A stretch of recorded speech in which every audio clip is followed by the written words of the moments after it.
yang memiliki keutamaan yang berlebih dibandingkan dengan masjid-masjid yang lainnya. Bahkan Rasulullah SAW menyebutkan di dalam hadis dari sahabat Abu Hurairah radhiyallahu taala anhu, Rasulullah SAW bersabda, "Salatun fi masjidi hadza." Sesungguhnya orang yang melaksanakan ibadah salat di masjid Rasulullah SAW lebih baik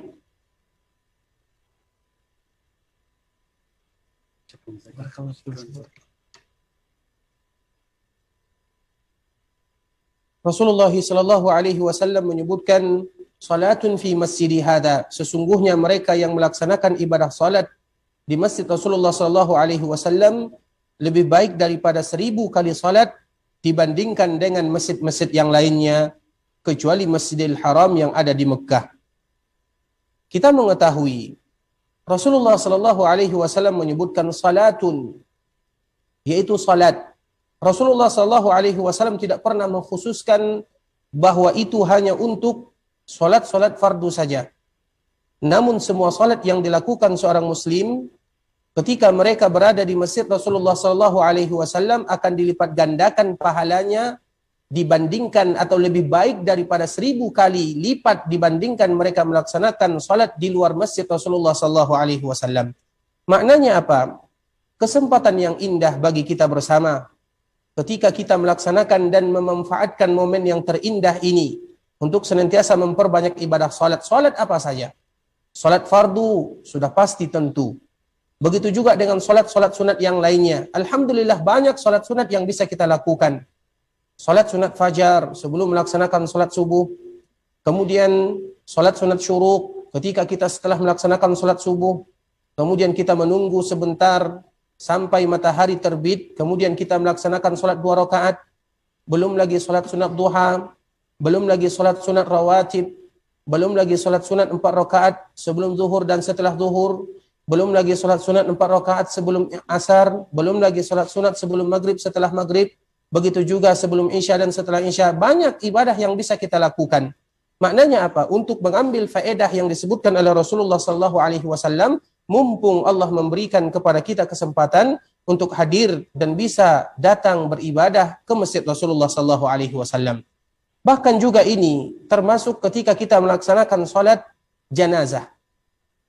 Makanya ketika kita mendengarkan hadis Nabi SAW, salatun fi masjidi hadza khairun min alfi salah. Sesungguhnya mereka yang melaksanakan ibadah salat di masjid Rasulullah SAW lebih baik daripada 1000 kali salat dibandingkan masjid yang lainnya, termasuk juga salat jenazah. Dan alhamdulillah kita mengetahui di sini banyak salat yang bisa kita lakukan. Dan di antara salah satunya adalah mensolatkan saudara kita kaum muslimin yang sudah dipanggil oleh Allah Subhanahu wa taala yang disebut dengan salatul janazah. Berarti salat jenazah juga dihitung lebih oleh Rasulullah SAW, bahkan 1000 kali lipat kalau seandainya kita melaksanakan salat jenazah di luar masjid Rasulullah SAW. Maknanya apa? Kita ambil manfaat tersebut, kita ambil fadilah tersebut, kita ambil keutamaan yang disebutkan oleh Rasulullah SAW. Dan di antara salah satunya adalah melaksanakan ibadah salat apa saja. Mau salat wajib, salat sunat, salat jenazah, intinya kita manfaatkan dan kita akan mendapatkan pahala yang telah dijanjikan oleh Rasulullah SAW.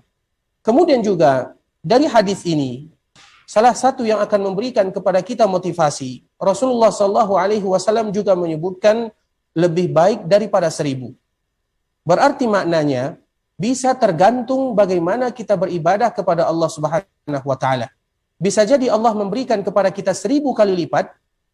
Bisa jadi Allah memberikan kepada kita lebih lagi daripada 1000 kali lipat tersebut. Kenapa?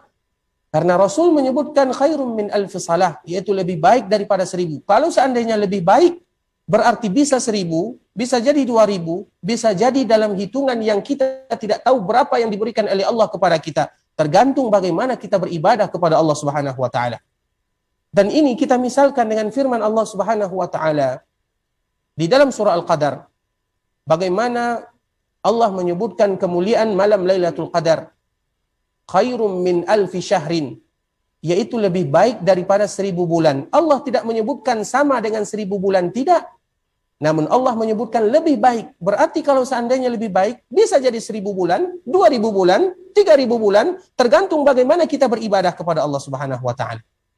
Sehingga apabila kita mengetahui hal-hal seperti ini, membuat kita termotivasi untuk senantiasa beribadah dan semangat beribadah kepada Allah Subhanahu wa taala, terutama ketika kita berada di Masjid Rasulullah sallallahu alaihi wasallam, nikmat yang terbesar yang Allah berikan kepada kita bersama, dan semoga Allah Subhanahu wa taala juga senantiasa menghadiahkan nikmat tersebut kepada kita, senantiasa memberikan kepada kita nikmat tersebut. Kemudian salawat beriringkan salam semoga tetap tercurahkan buat baginda Rasulullah sallallahu alaihi wasallam, Nabi kita yang mulia, junjungan kita bersama, Rasul kita tercinta, Nabi Muhammad sallallahu alaihi wasallam. Rasulullah sallallahu alaihi wasallam senantiasa menyayangi kita sebagai umatnya.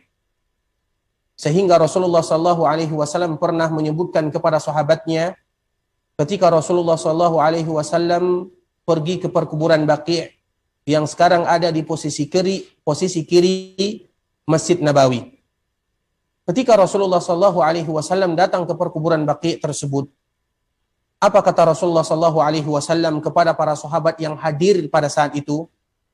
Wadidtu, bahwa sesungguhnya aku sangat menginginkan untuk berjumpa dengan ikhwani. Rasulullah sallallahu alaihi wasallam menyebutkan bahwa sesungguhnya aku sangat ingin berjumpa dengan saudara-saudaraku. Mendengarkan ucapan tersebut, para sahabat yang ada di sekitar Nabi sallallahu alaihi wasallam mengatakan, "Ya Rasulullah, awalasna ikhwanak? Bukankah kami ini adalah saudara-saudara kamu ya Rasulullah?"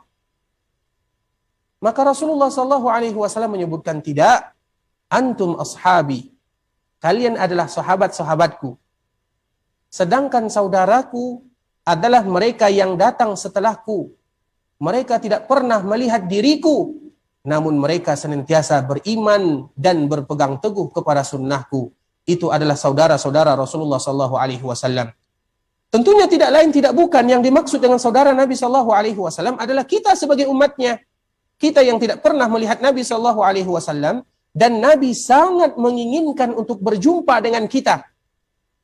Sehingga ini juga merupakan motivasi kepada kita bersama. Bagaimana kita mempelajari Nabi sallallahu alaihi wasallam, mempelajari sejarah Nabi sallallahu alaihi wasallam supaya nanti kita bisa berjumpa dengan Nabi. Karena di antara keindahan yang paling bagus adalah ketika kita diberikan kesempatan berjumpa dengan Nabi.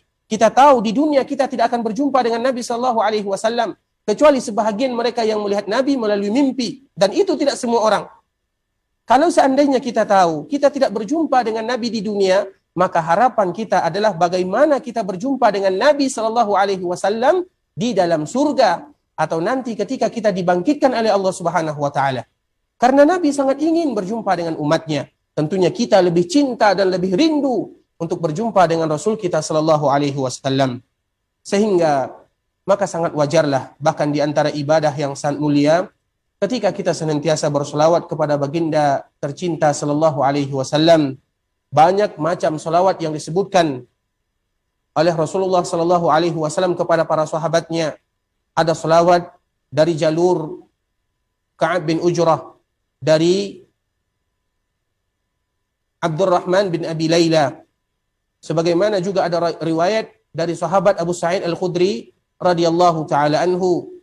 Sebagaimana juga selawat dari sahabat Abu Mas'ud Al-Ansari radhiyallahu taala anhu. Ada berbagai macam selawat yang disebut dengan selawat Ibrahimiyah, dan selawat yang paling indah, selawat yang paling indah yang diaturkan untuk baginda yang mulia sallallahu alaihi wasallam adalah selawat Ibrahimiyah tersebut, karena Nabi yang mengajarkan kepada sahabatnya, kalau seandainya kalian ingin berselawat kepadaku maka ucapkanlah selawat tersebut yang disebut dengan selawat Ibrahimiyah.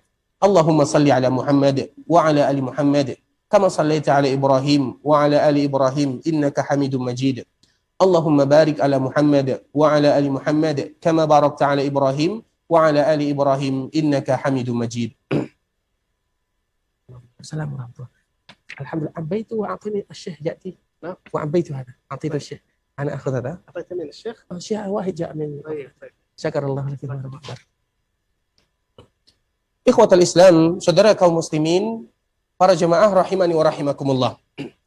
Pada kesempatan yang berbahagia ini, kita akan melanjutkan pembahasan kita yang kemarin telah kita sebutkan, yaitu masih berkisar tentang ibadah kepada Allah Subhanahu wa taala. Karena kita semua tahu bahwa memang kita diciptakan oleh Allah Subhanahu wa taala tidak lain tidak bukan adalah untuk beribadah. Dan dengan ibadah tersebut Allah Subhanahu wa taala akan memberikan kemudahan dalam kehidupan kita, sebagaimana dengan ibadah tersebut Allah Subhanahu wa taala akan melapangkan dan memudahkan rezeki kita. Karena memang sebahagian kaum muslimin, mereka beranggapan apabila mereka semakin beribadah kepada Allah, maka akan semakin sulit bagi mereka untuk mencari kelapangan hidup. Tidak demikian keadaannya. Sehingga setiap kali Allah memerintahkan kepada kita ibadah, ayat-ayat yang berkaitan dengan ibadah, Allah menyebutkan setelah ayat tersebut, ada ayat yang berkaitan tentang sesuatu yang dikhawatirkan oleh anak Adam. Kita contohkan ayat yang senantiasa kita dengar. وَمَا خَلَقْتُ الْجِنَّ وَالْإِنسَ إِلَّا لِيَعْبُدُونَ. Tidaklah aku ciptakan jin dan manusia kecuali untuk beribadah. Kita baca setelahnya. Apa kata Allah Subhanahu wa taala? Ketika Allah menginginkan dari kita untuk beribadah, bahwa visi dan misi kita pertama kali di dunia adalah untuk beribadah kepada Allah Subhanahu wa taala. Selanjutnya Allah menyebutkan, "Ma uridu minhum min rizqin wa ma uridu an yut'imun. Innallaha huwar razzaqu dzul quwwatil matin." Aku, kata Allah Subhanahu wa taala, "Ma uridu minhum min rizqin." Sesungguhnya aku tidak menginginkan dari hambaku rezeki. Aku tidak menginginkan dari mereka harta, karena aku yang akan memberikan kepada mereka harta dan rezeki. Maknanya apa? Ketika seseorang beribadah kepada Allah, tidak akan pernah menghalangi mereka untuk mendapatkan rezeki dari Allah Subhanahu wa taala. Bahkan dengan ibadah itulah Allah akan memudahkan kita mendapatkan rezeki. Bukan dalam satu ayat Allah menyebutkan, dicontohkan lagi dalam ayat yang lain di akhir surat Taha. Apa kata Allah Subhanahu wa taala? Ketika Allah memerintahkan kepada kita untuk saling mengingatkan keluarga kita beribadah kepada Allah, terutama ibadah salat. Wa'mur ahlaka bis-salah wastabir 'alaiha la nas'aluka rizqa nahnu narzuquk wal 'aqibatu lit-taqwa. Ketika Allah menyebutkan, perintahkanlah keluargamu untuk melaksanakan ibadah salat. Keluarga kita, anak kita, istri kita, perintahkan mereka melaksanakan ibadah salat. Wastabir 'alaiha. Kemudian jangan hanya sekedar memerintahkan, sabar di dalamnya. Kalau mereka belum mau, kita ajarkan, kita latih, kita suruh, kita berikan iming-iming. Wastabir 'alaiha, bersabar di dalam memerintahkan ibadah tersebut. Kemudian apa kata Allah? La nas'aluka rizqa. Kami tidak pernah bertanya kepadamu tentang masalah rezeki. Rezeki dirimu, rezeki untuk anakmu, rezeki untuk keluargamu, tidak. Nahnu narzuquka wal 'aqibatu lit-taqwa. Karena yang memberikan dan yang menjamin masalah rezeki adalah kami, kata Allah Subhanahu wa taala. Wal 'aqibatu lit-taqwa. Sedangkan kesudahan yang indah adalah bagi mereka-mereka yang bertakwa. Maknanya apa? Dengan ibadah tidak akan pernah rugi. Bahkan dengan ibadah itulah kita akan mendapatkan keberuntungan. Baik itu keberuntungan di dunia, begitu juga keberuntungan di akhirat. Walaupun tujuan kita yang pertama adalah keberuntungan di akhirat, namun Allah Subhanahu wa taala adalah Allah yang Rahman, Allah yang Rahim. Allah memberikan keberuntungan kepada hamba di dunia sebelum mereka mendapatkan keberuntungan di akhirat. Maknanya, ketika seseorang beribadah kepada Allah tidak akan pernah mengurangi jatah rezeki, jatah harta mereka di dunia, dan bahkan Allah pun akan memberikan kepada mereka jatah di akhirat kelak. Kemudian juga harus kita tahu, ketika kita beribadah kepada Allah Subhanahu wa taala, maka kita juga harus menghadirkan di saat kita beribadah kepada Allah, tidak ada di antara kita yang memberikan jaminan bahwa ibadah tersebut akan diterima oleh Allah Subhanahu wa taala. Adakah di antara kita yang berani mengatakan, saya sekarang melaksanakan ibadah umrah, kemudian saya melaksanakan sholat di Masjid Rasulullah SAW, ibadah saya pasti diterima oleh Allah Subhanahu wa taala? Adakah di antara kita yang berani mengatakan demikian? Tidak ada. Karena yang bisa memberikan atau yang menjamin adalah Allah Subhanahu wa taala. Kita hanya berharap dengan ibadah yang kita lakukan, semoga Allah menerimanya. Itu yang bisa kita lakukan. Dan inilah yang disebutkan oleh para ulama. Di dalam ibadah itu ada rukunnya. Ibadah itu ada rukunnya. Apa rukun ibadah? Rukun ibadah itu sebagaimana yang disebutkan oleh Allah Subhanahu wa taala di dalam surah Al-Isra. Yarjuna rahmatahu wa yakhafuna 'adzabah. Sebagaimana juga Allah Subhanahu wa taala bercerita kepada kita tentang Nabi Zakaria dan keluarganya di dalam surah Al-Anbiya juz 17. Apa kata Allah Subhanahu wa taala? Fastajabna lahu wa wahabna lahu Yahya wa aslahna lahu zawjah innahum kanu yusari'una fil khairati wa yad'unana raghaban wa rahaba.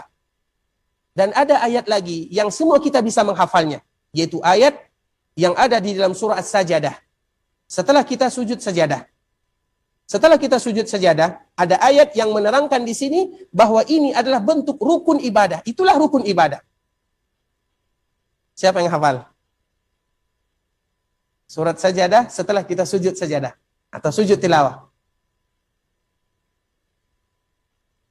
Ada yang hafal? Silakan angkat tangan. Angkat tangan, ya silakan.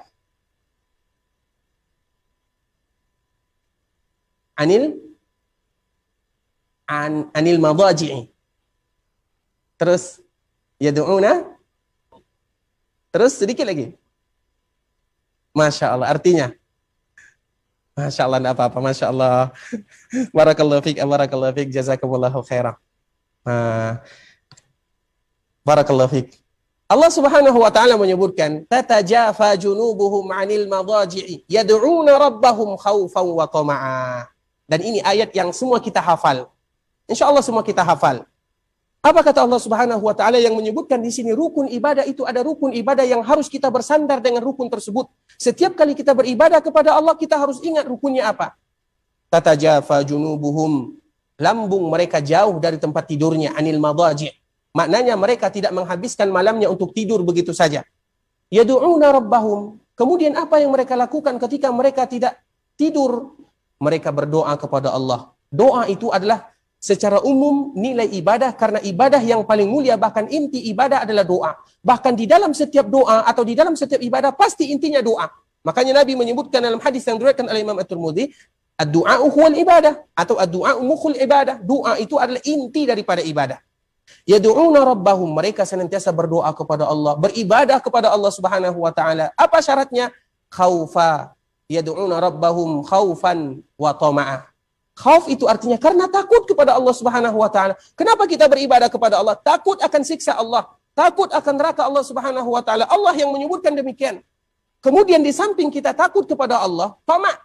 Tamak itu bahasa kita, tamak.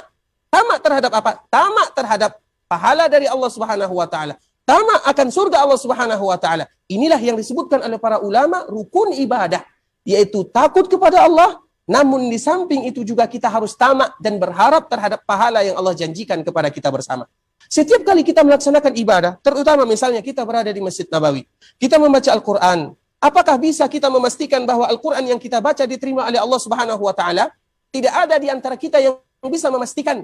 Namun yang harus kita lakukan, kita berharap agar Al-Quran yang kita baca diterima oleh Allah Subhanahu wa taala. Sebagaimana kita takut dengan Al-Quran yang kita baca, Allah hindarkan kita dari siksa api neraka, atau Allah jauhkan kita dari mara bahaya. Itu yang kita lakukan. Maka itulah disebut dengan rukun ibadah.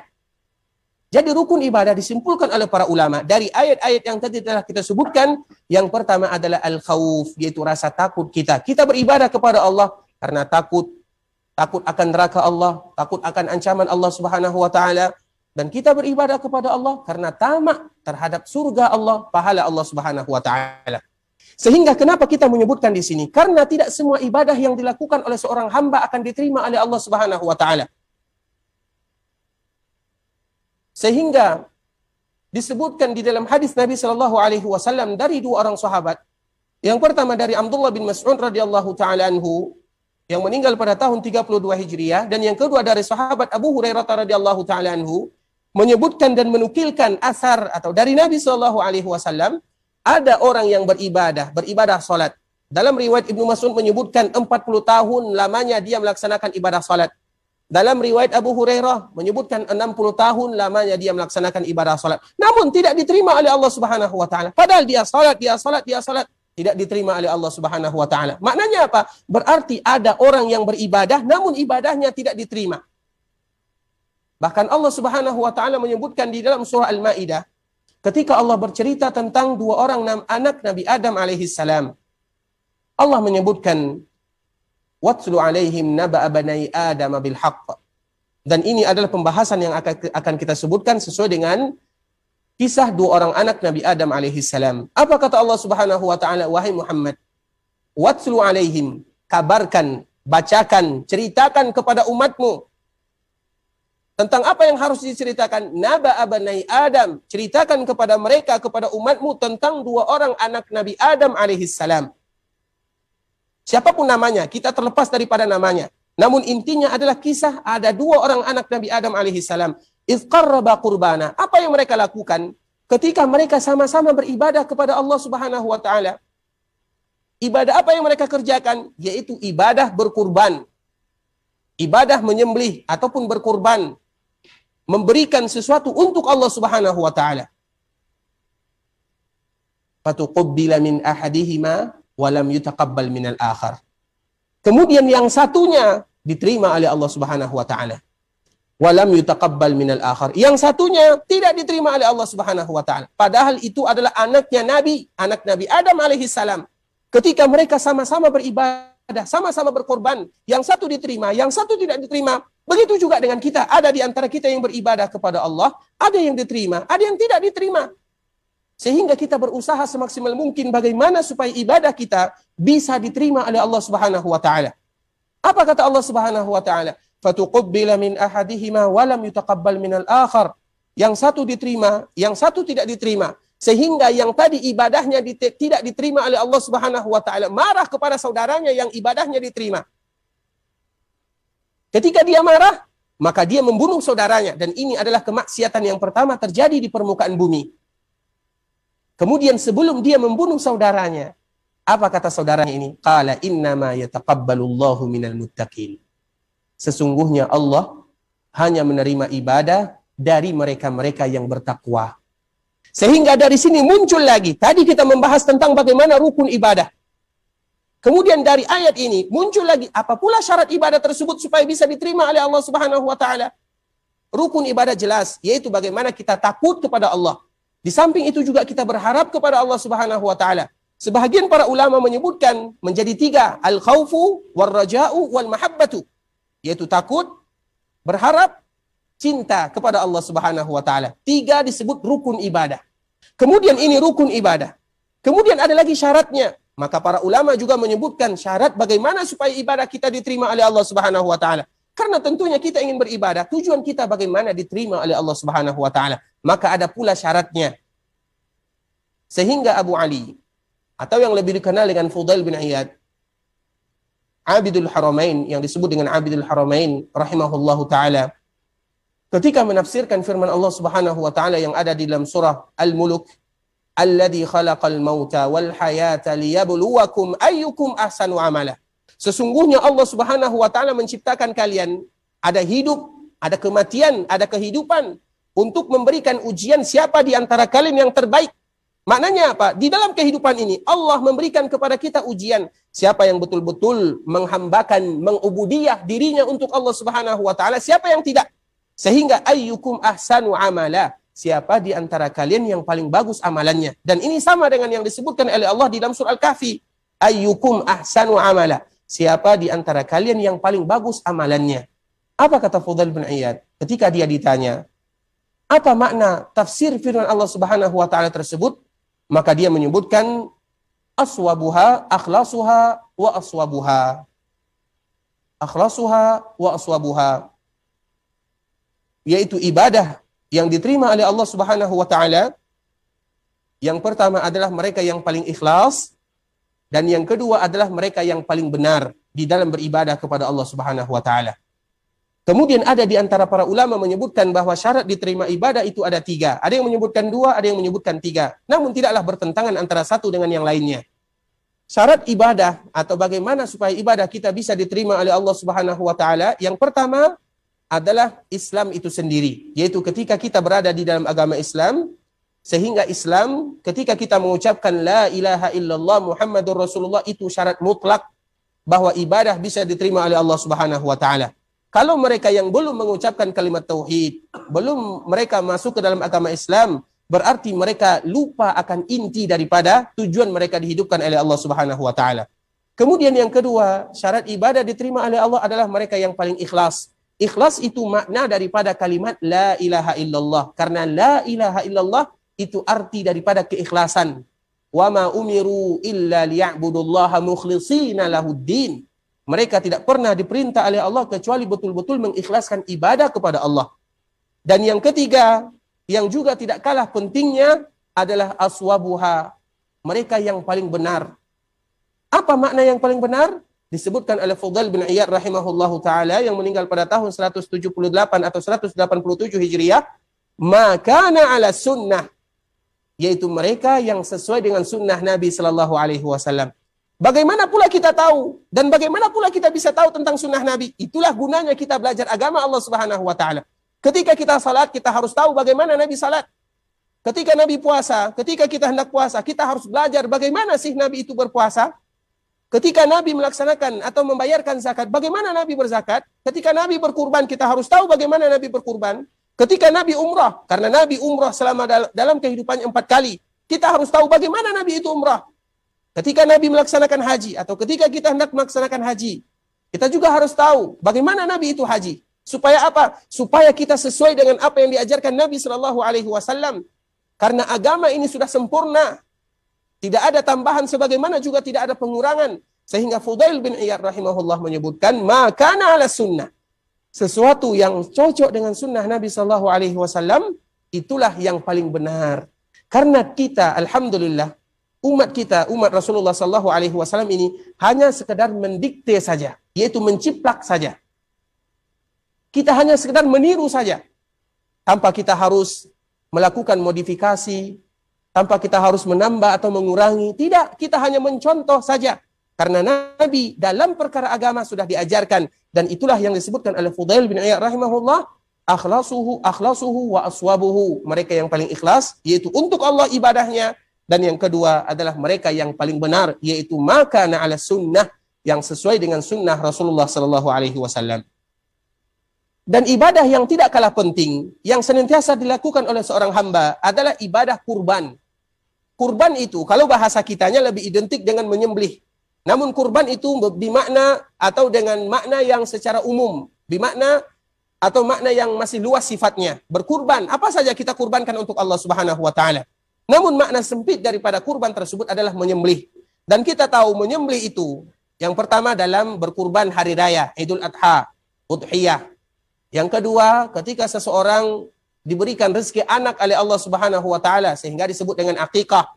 Dan yang ketiga, ketika seseorang melaksanakan ibadah haji atau melaksanakan ibadah umrah, ketika mereka meninggalkan salah satu kewajiban daripada haji ataupun umrah tersebut, kemudian ketika mereka ingin menebusnya, juga di sana ada menyembelih. Nah, dalam perkara inilah disebut dengan menyembelih. Sehingga Allah Subhanahu wa taala menyebutkan, "Qul inna salati wa nusuki wa mahyaya wa mamati lillahi rabbil alamin la syarikalah." Katakanlah wahai Muhammad, sesungguhnya salatku, wa nusuki, dan nusukku. Nusuk itu lebih identik dengan menyembelih. Walaupun nusuk itu diartikan secara umum adalah semua rangkaian ibadah. Sebagaimana yang Nabi SAW disebutkan ketika seseorang melaksanakan ibadah haji dan umrah, khudhu anni manasikakum. Ketika kalian melaksanakan ibadah haji dan melaksanakan ibadah umrah, ambil contohnya dan manasiknya dariku, kata Nabi SAW. Jadi manasik itu bisa diartikan secara umum adalah rangkaian ibadah itu sendiri. Baik itu manasik ibadah haji, manasik ibadah umrah, ataupun manasik ibadah yang lainnya. Seperti manasik ibadah puasa. Sebagaimana yang Nabi sebutkan, wansuku laha. Dan hendaklah kalian jadikan dia sebagai manasik. Maknanya apa? Rangkaian ibadah atau tata cara ibadah tersebut ambil dariku, kata Nabi SAW. Namun kalau kita persempit makna nusuk, itu lebih identik kepada menyembelih. Sehingga Allah Subhanahu wa taala menyebutkan, "Qul inna salati." Katakanlah sesungguhnya salatku, dan salat adalah ibadah yang berkaitan dengan jiwa raga kita, dengan gerakan kita yang kita diuji oleh Allah Subhanahu wa taala.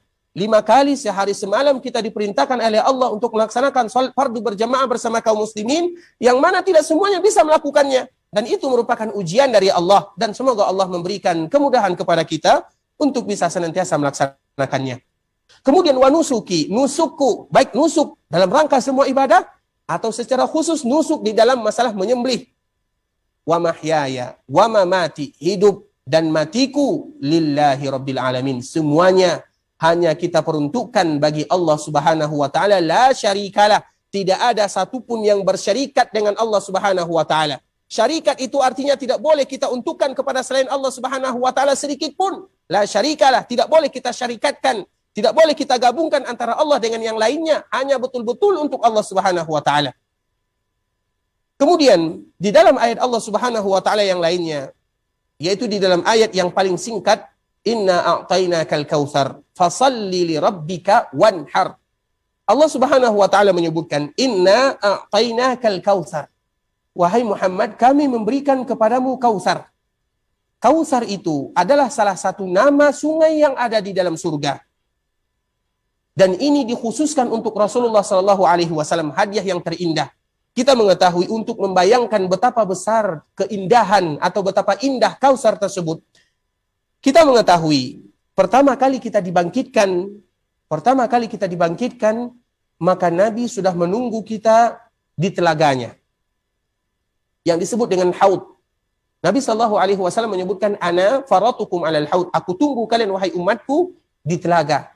Pertama kali kita dibangkitkan oleh Allah Subhanahu wa taala dan semua kita dibangkitkan dari ajabuz zanab, yaitu dari tulang ekor yang tidak akan pernah musnah dan hancur. Dari situlah semua kita akan nanti dibangkitkan.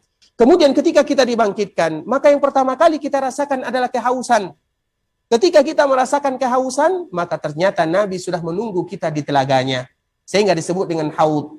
Telaga Nabi sallallahu alaihi wasallam tersebut panjang dan lebarnya yaitu sepanjang kita melakukan perjalanan selama 1 bulan. Coba bayangkan betapa besarnya telaga Rasulullah sallallahu alaihi wasallam. Manisnya lebih manis daripada madu, putihnya lebih putih daripada susu. Untuk meminumnya sangat banyak sekali. Ka'adadi nujumi fis sama, kata Rasulullah, yaitu sama dengan jumlah bintang-bintang yang ada di langit. Itu telaga Nabi sallallahu alaihi wasallam. Nah, telaga Nabi sallallahu alaihi wasallam ini itu adalah cabang daripada Kautsar. Itu adalah bagian sedikit cabang daripada sungai Kautsar. Maknanya apa? Kalau seandainya keindahan telaga Nabi sallallahu alaihi wasallam begini bentuknya, begini indahnya, bagaimana dengan Kautsar itu sendiri? Tentunya jauh lebih indah. Dan Kautsar itu di surga. Sedangkan telaga Nabi sallallahu alaihi wasallam belum lagi. Itu pertama kali setelah kita dibangkitkan dan dibangkitkan manusia oleh Allah Subhanahu wa taala. Nah, kemudian apa kata Allah? Inna a'tainakal kautsar. Kami berikan kepadamu Muhammad Kautsar. Kemudian ketika kami memberikan kepadamu nikmat yang besar ini, fasalli li rabbika wanhar. Maka kalau seandainya kamu tahu betapa besar nikmat yang Allah berikan, maka hanya betul-betul melaksanakan ibadah untuk Allah Subhanahu wa taala. Begitu juga nahar. Nahar itu lebih identik digunakan untuk menyembelih onta.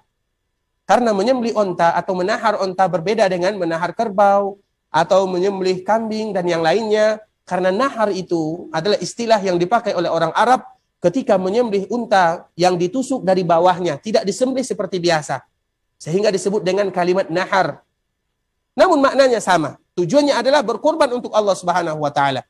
Maknanya apa? Jaga keikhlasan kalian. Betul-betul kalian berusaha untuk menjaga keikhlasan. Dan keikhlasan itu ikhwatul Islam, itu sangat berat. Ada di antara salah seorang ulama, kalau kami tidak salah Ibnu Uyainah, dia menyebutkan ma'alajtu syai'an asyaddu min niyyati. Sesuatu yang paling berat aku obati, aku hadapi adalah perkara niat.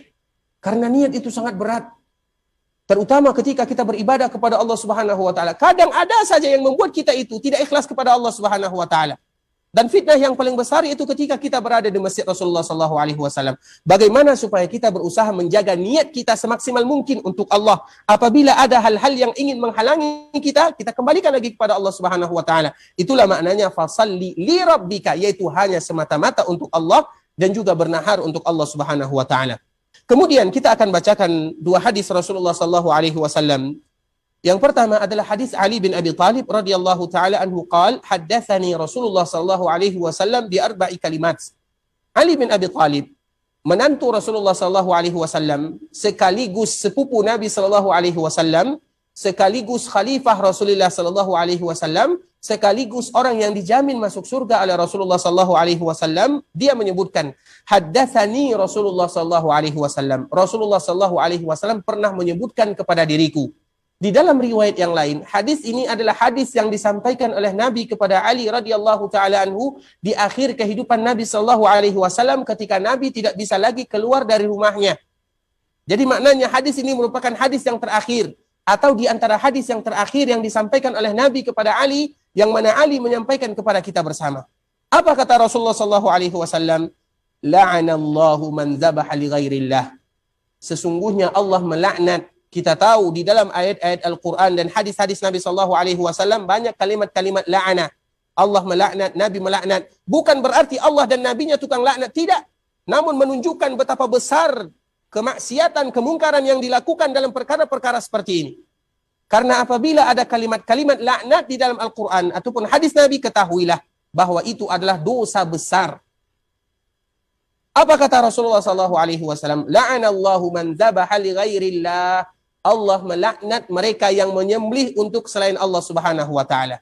Kita melihat ikhwatal Islam menyembelih sebagaimana tadi yang telah kita sebutkan atau berkorban hanya semata-mata untuk Allah Subhanahu wa taala. Jangan pernah terdetik dalam pemikiran dan dalam keadaan kita untuk selain Allah Subhanahu wa taala. Dan ini banyak kita saksikan di dalam kehidupan kaum muslimin. Ada orang yang misalnya ingin membuat rumah, misalnya membuat rumah, kemudian membuka lahan rumah, membuat pondasi rumah, minta izin dulu kepada penjaga rumahnya atau kepada penjaga tanahnya. Dengan apa? Disembelih. Ada yang menyembelih hewan, ada menyembelih ayam. Ayamnya tidak sembarangan, ayam yang berwarna hitam, ada yang menyembelih kambing, dan yang semisalnya. Ada lagi misalnya sebahagian kaum muslimin ketika membuka lahan sawah misalnya, kemudian supaya kita tidak diganggu oleh penjaga sawah tersebut, kita harus menyembelih kerbau dulu. Kemudian kepalanya ditanam di sana, ditanam di setiap sisi daripada tanah yang tadi dibuka. Ada lagi misalnya ketika kita membuat jembatan misalnya, takut nanti diganggu oleh penghuni jembatan tersebut atau mereka yang ada di sana, sehingga harus dikorbankan dulu kambing. Kemudian kambing atau kerbau dijadikan kepalanya, dihanyutkan ke sungai atau ke lautan tersebut, atau yang kita kenal dengan sedekah laut atau sedekah bumi dan yang semisalnya. Ketahuilah ikhwatal Islam, ingat hadis Nabi sallallahu alaihi wasallam, la'anallahu man dzabaha li ghairillah. Semua sembelihan yang dijadikan untuk Allah Subhanahu wa taala ancamannya adalah dilaknat. Ibnu Katsir rahimahullahu taala menyebutkan di dalam kitabnya tafsir, itu tafsir Ibnu Katsir, Tafsirul Quranil Azim, ketika dia menafsirkan sebuah ayat atau sebuah surat yang bernama surat jin. Karena perkara terbesar kaum muslimin dari zaman terdahulu sampai zaman sekarang adalah rasa ketakutan mereka kepada penghuni ini, kepada penghuni itu, kepada arwah ini, kepada arwah itu. Semuanya ada penghuninya, semuanya ada arwahnya. Ketika ingin menebang pohon, kita takut nanti ada penghuni pohon ini yang marah kepada kita. Terpaksa kita potong dulu ayam, supaya nanti dia ridho dan dia rela. Itu tidak boleh ikhwatul Islam, termasuk ke dalam ancaman yang Nabi sebutkan. La'anallahu man dzabaha li ghairillah. Allah laknat mereka yang menyembelih untuk selain Allah. Kita mengetahui di dalam sebuah Al-Quran atau di dalam Al-Quran ada sebuah surat yang bernama suratul jin. Surat jin, kalau bahasa kitanya. Karena memang perkara terbesar kita adalah takut kepada jin dan arwah. Allah Subhanahu wa taala menyebutkan wa annahu kana rijalun minal insi ya'udzuna birijalin minal jinni fazaduhum rahaqa. Imam Ibnu Katsir menyebutkan dan menafsirkan tentang ayat ini, yang mana seolah-olah Imam Ibnu Katsir memberikan pelajaran yang berharga kepada kita bersama. Betul-betul ketika seseorang mereka datang ke sebuah tempat, baik itu mereka ingin membangun rumah, atau mereka ingin menggarap sawah, atau mereka pergi ke sebuah tempat yang tidak pernah mereka berkunjung ke sana, jadi mereka ingin atau mereka minta izin dulu kepada orang yang menghuni tempat tersebut. Siapa yang menghuninya? Keyakinan mereka adalah jin atau arwah atau ini atau itu. Kemudian mereka memberikan sesuatu untuk mendapatkan keridhaan mereka atau agar mereka tidak diganggu. Itulah makna daripada firman Allah Subhanahu wa taala tersebut. Ada sebahagian laki-laki dari bangsa manusia ya'udzuna birijalin minal jin. Baik itu mereka takut atau mereka bekerja sama atau mereka memberikan sesuatu untuk laki-laki dari kalangan jin. Apa yang terjadi? Fazaduhum rahaqa. Dengan itulah mereka semakin jauh dari Allah Subhanahu wa taala. Jadi jin apabila mengetahui kita melakukan yang demikian, semakin membuat kita semakin takut kepadanya, bukan kepada Allah Subhanahu wa taala. Kita sudah mulai menggantungkan dan kita sudah mulai takut kepada selain Allah Subhanahu wa taala. Misalnya sering kita saksikan, jangan di mana-mana, di daerah kami pribadi, membangun jembatan, harus disembelih dulu kerbau. Kemudian kepalanya dihanyutkan ke sungai. Allahu Akbar. Ini adalah menyembelih untuk selain Allah Subhanahu wa taala. Ada yang takut kepada gunung. Kemudian supaya gunung tersebut tidak meletus, disembelih kerbau, ditanam kepalanya di sana. Mana rasa takut dan harap kita kepada Allah Subhanahu wa taala? Sehingga ini betul-betul kita sebutkan dan kita ingatkan untuk kami pribadi dan kita untuk semua. La'anallahu man dzabaha li ghairillah. Allah betul-betul melaknat mereka yang menyembelih untuk siapa saja selain Allah Subhanahu wa taala. Kemudian apa kata Ali bin Abi Thalib radhiyallahu taala anhu? La'anallahu man la'ana walidayhi.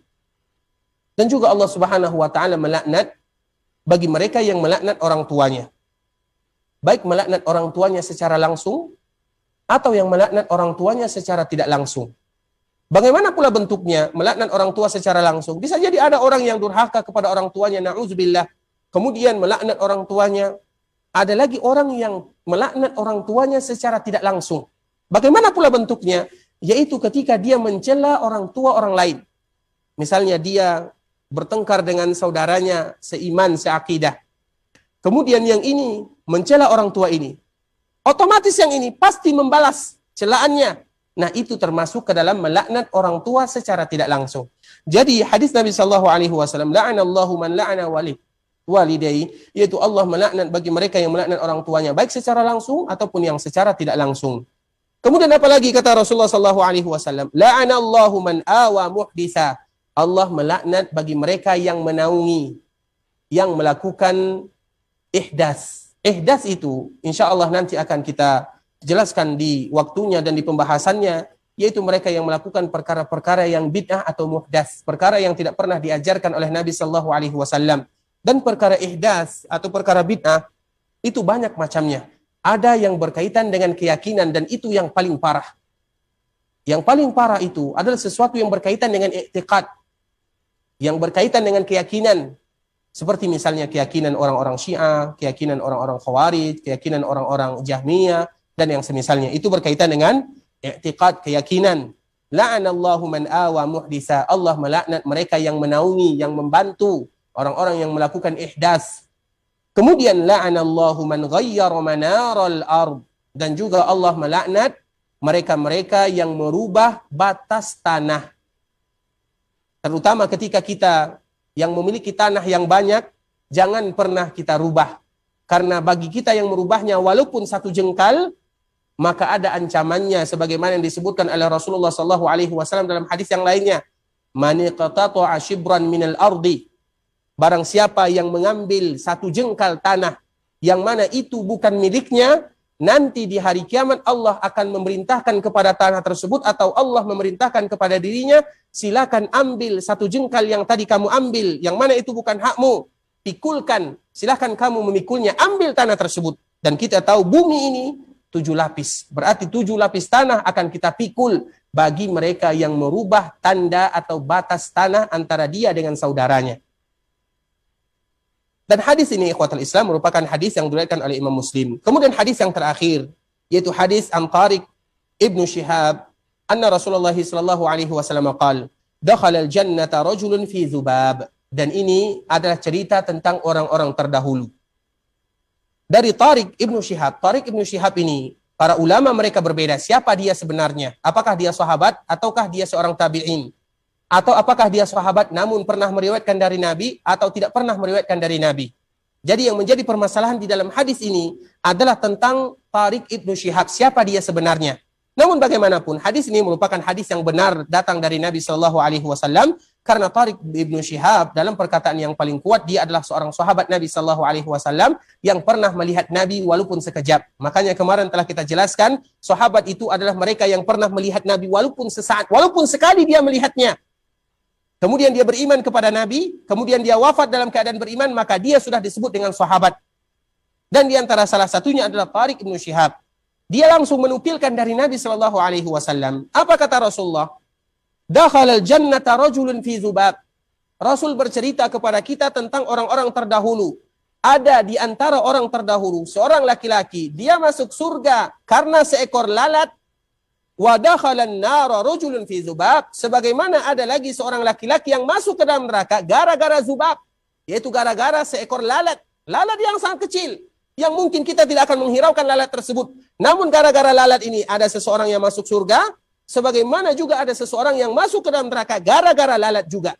Apa permasalahannya? Dan kenapa bisa demikian? Qalu wa kaifa dzalika ya Rasulullah? Para sahabat mulai bertanya, ya Rasulullah, mengapa demikian? Apa permasalahannya? Kenapa bisa mereka demikian? Kenapa satu masuk surga dan satu masuk neraka? Apa kata Rasulullah sallallahu alaihi wasallam? Marra rajulani ala qaumin lahum sanam. Jadi dua orang ini, mereka pernah melakukan perjalanan safar. Ketika mereka safar, maka mereka melewati sebuah daerah, yang mana daerah ini adalah daerah yang memiliki berhala dan patung yang harus diberikan korban untuknya. La yajuzuhu ahadun hatta yuqarriba lahu syai'a. Tidak boleh satupun yang melintasi daerah tersebut, kecuali mereka harus berkorban. Kemudian apa yang terjadi? Faqalu li ahadihima qarrib. Qala laisa indi syai'un uqarrib. Qalu lah qarrib walau zubaba. Faqarraba zubaba faqalu sabila fadakhala an-nar. Apa kata Rasulullah sallallahu alaihi wasallam menceritakan tentang kejadian orang tersebut? Yang satunya ketika dia hendak melewati daerah sini, maka penjaganya mengatakan, kalian tidak boleh lewat di sini kecuali kalian harus menyembahkan sesembahan kepada berhala kami. Harus kalian berkorban, harus kalian menyembelih kepada berhala kami. Maka apa kata orang tersebut? Saya tidak punya apa yang harus saya korbankan karena saya adalah seorang musafir, saya tidak punya apa-apa. Apa kata penjaga ini? Qarrib walau kana zubaba. Boleh kamu berkorban, kamu berikan sesembahan, walaupun itu hanya sekedar seekor lalat, boleh. Akhirnya dia pun mencari seekor lalat. Mudah dia mencarinya. Kemudian dia ambil. Padahal lalat tidak ada harganya. Dia ambil, dia bunuh. Kenapa dia membunuh lalat tersebut? Untuk dijadikan sesembahan kepada patungnya. Padahal itu hanya seekor lalat saja. Fakhallu sabilah. Ketika dia melakukan yang demikian, maka penjaga daerah tersebut membiarkan dia lewat. Dengan alasan inilah dakhalan nar, kata Nabi SAW. Dia pun diancam masuk ke dalam neraka Allah Subhanahu wa taala. Padahal yang dia korbankan hanya seekor lalat. Bagaimana seseorang mengorbankan lebih daripada itu? Bagaimana seseorang yang mengorbankan ayam untuk selain Allah? Atau kambing untuk selain Allah, atau kerbau untuk gunung, untuk jembatan, untuk bumi, untuk ini, untuk itu. Mana yang lebih berbahaya? Kemudian waqalu lil akhar. Dan penjaga daerah sini juga mengatakan kepada yang lainnya, qarrib. Faqala ma kuntu li uqarriba li ahadin syai'an dunallahi azza wa jalla. Yang satunya juga melewati kampung ini atau melewati daerah sini. Dan penjaganya mengatakan, qarrib. Hendaklah kamu menyerahkan sesembahan atau berkorban atau menyembelih. Maka yang satunya mengatakan, ma kuntu li uqarriba li ahadin syai'an dunallahi azza wa jalla. Aku tidak akan pernah berkorban untuk selain Allah Subhanahu wa taala. Dan inilah akidah dan tauhid. Apabila akidah dan tauhid sudah kuat di dalam dada manusia, maka semuanya hanyalah untuk Allah Subhanahu wa taala. Kita lihat perjuangan para sahabat Nabi sallallahu alaihi wasallam, bagaimana mereka berjuang. Bilal bin Rabah senantiasa mengucapkan ahadun ahad. Bagaimana Sumayyah? Bagaimana Yasir? Orang-orang yang pertama kali syahid di dalam Islam. Kenapa? Karena akidah dan tauhid sudah tertanam di dalam dirinya. Begitu juga dengan berkorban. Jangan pernah kita berkorban untuk selain Allah Subhanahu wa taala. Apapun yang terjadi, kita diganggu oleh jin, oleh syaitan, oleh iblis, kita masih memiliki Allah, tempat berlindung dan bergantung. Itulah yang disebut dengan tawakal kepada Allah Subhanahu wa taala. Kemarin kita sebutkan mereka yang betul-betul bertawakal kepada Allah Subhanahu wa taala, dan tawakal itu tidak mudah. Tawakal itu berat, namun pahalanya juga tidak ringan diberikan oleh Allah Subhanahu wa taala. Yadkhulunal jannata bighairi hisabin wala azab. Mereka yang betul-betul bertawakal kepada Allah masuk surga tanpa hisab, tanpa azab. Memang kita susah di dunia, butuh perjuangan dan pengorbanan, namun mudah bagi kita menghadapi hisab Allah Subhanahu wa taala di akhirat kelak. Apa kata laki-laki ini? Ma kuntu li uqarriba li ahadin syai'an dunallah. Aku tidak mau berkorban untuk selain Allah Subhanahu wa taala. Ketika penjaga daerah tersebut mengetahui dia tidak mau berkorban untuk berhala dan patungnya, fadarabu unuqah. Mereka pun memukul lehernya. Maknanya mereka pun membunuh laki-laki tersebut. Fadakhalal jannah. Maka dengan sebab perjuangan dialah dia pun diberikan hadiah oleh Allah Subhanahu wa taala dengan surga.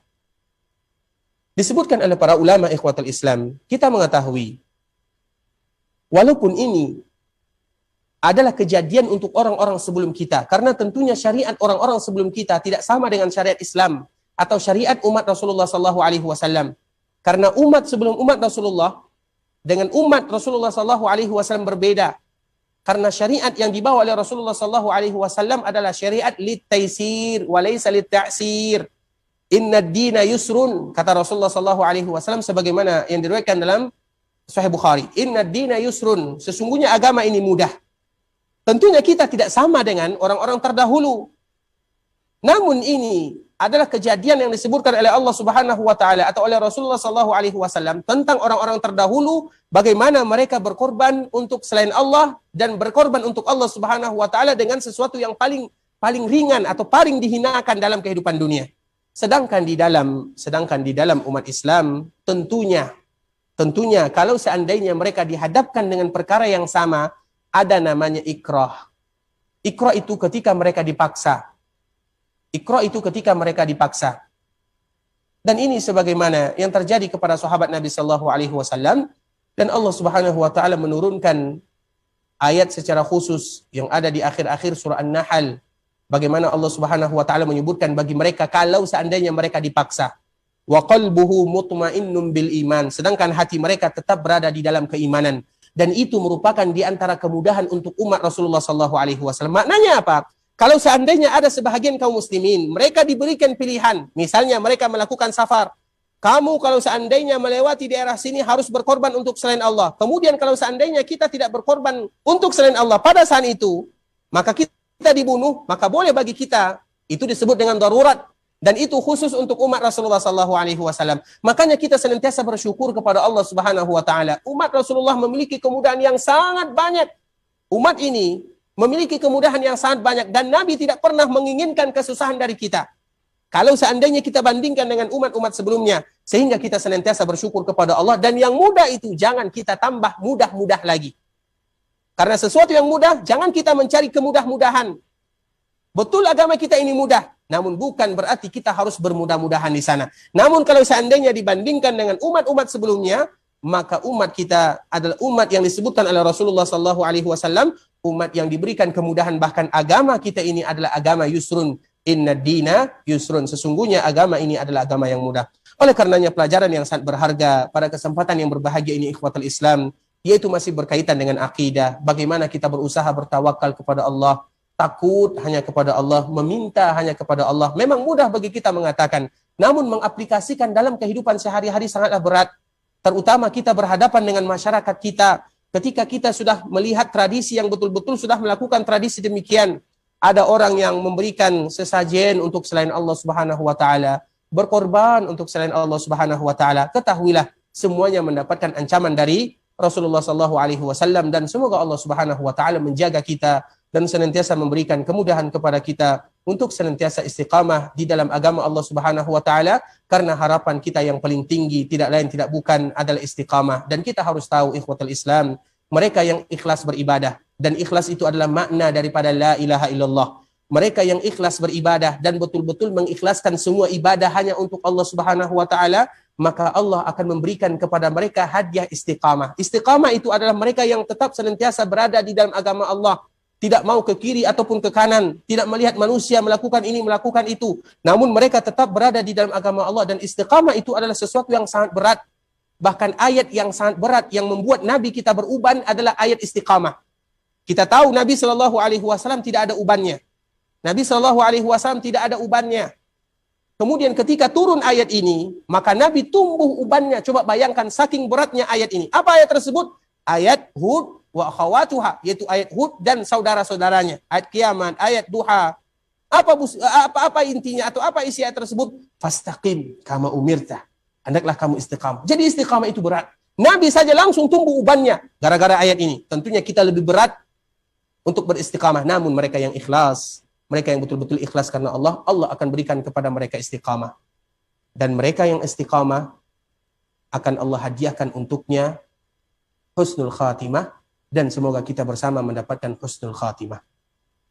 Ikhwatul Islam, saudara kaum muslimin, para jemaah rahimani wa rahimakumullah, mungkin pembahasan kita sampai di sini dulu, dan kita senantiasa memberikan motivasi kepada kita bersama untuk senantiasa memanfaatkan momen-momen yang indah di Masjid Rasulullah sallallahu alaihi wasallam, karena tentunya ketika kita datang ke Masjid Rasulullah sallallahu alaihi wasallam jangan pernah kita melupakan visi dan misi pertama kita, yaitu bagaimana kita duduk di Masjid Rasulullah sallallahu alaihi wasallam. Kalau perlu selama kita di sini kita memanfaatkan seperti misalnya kita beriktikaf, tidak minum kecuali air Zam-Zam, semuanya itu adalah momen yang harus kita manfaatkan.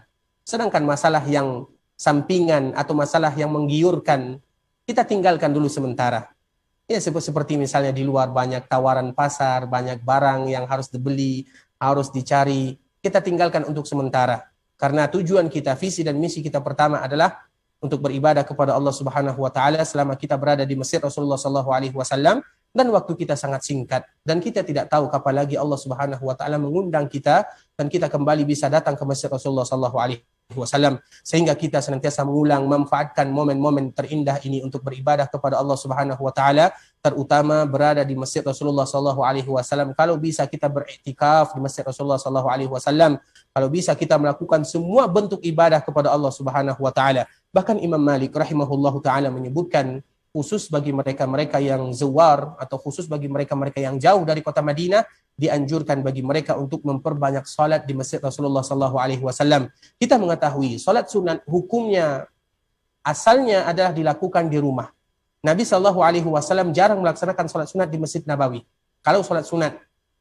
Nah, ini dikecualikan bagi mereka yang zawar, yaitu bagi mereka yang datang berziarah, mereka dari tempat yang jauh seperti daerah kita yang jauh di sana, sehingga kita memanfaatkan momen tersebut untuk beribadah kepada Allah Subhanahu wa taala.